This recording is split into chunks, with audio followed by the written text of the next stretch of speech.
rock and country music facts and trivia. Thank you for being here. Today's video is on this week in 1976.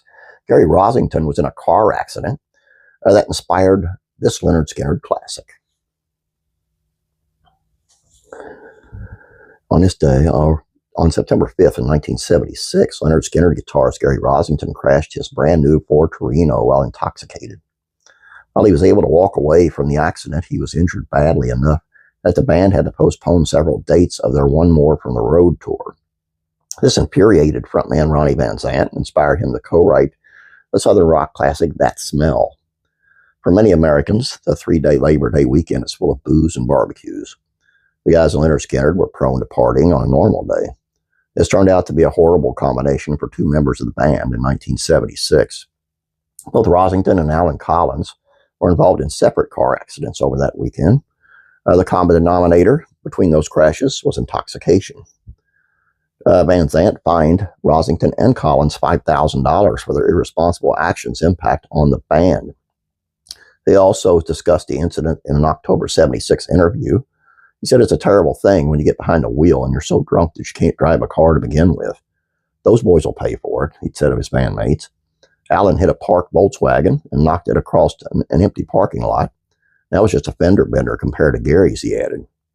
He passed out at the wheel of his brand new Ford Torino with his foot on the gas. He knocked down a telephone pole, split it out an oak tree, and did $7,000 worth of damage to a house, Van Zant said of Rossington's wreck. That's just being plain stupid. I told him that on his hospital bed, he added.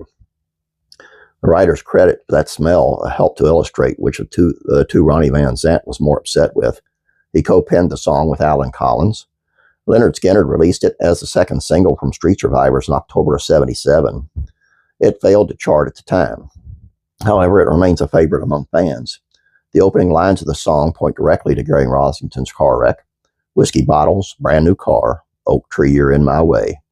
Other lines in the song inspired nickname for Rossington. After writing, now they call you Prince Charming, can't speak a word when you're full of lewds. Van Zant started calling the guitarist Prince Charming. That Smell wasn't just meant to chasten Rossington and Collins. It was a warning against reckless drinking and substance abuse. The band was familiar with both. However, after years of touring and growing up, Van Zant was ready to slow down. You know, the biggest change in life, and I've noticed, is that for the first time, I'm really thinking about the future. I'm 27 now, and I've got a baby girl, and I plan to stick around and watch her grow up. I also plan to collect for the last 10 years of self-abuse. Tragically, that wouldn't happen.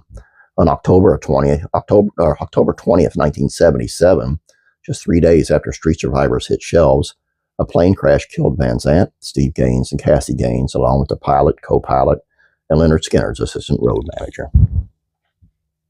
I always loved that song, and I never really knew it was about Gary Rossington. I knew what it was about. And I thought my uncle was always on me about listening to rock and roll. He's a very religious man. And I was like, well, what about this song? You know, it's warning you against substance abuse. It's warning you against alcohol consumption and driving and all that. He says, well, I have to think about that and get back to you. Never did. Please subscribe if you have not yet. Please like this video. I would appreciate it. Do not drink and drive. God bless you guys. Praying for you.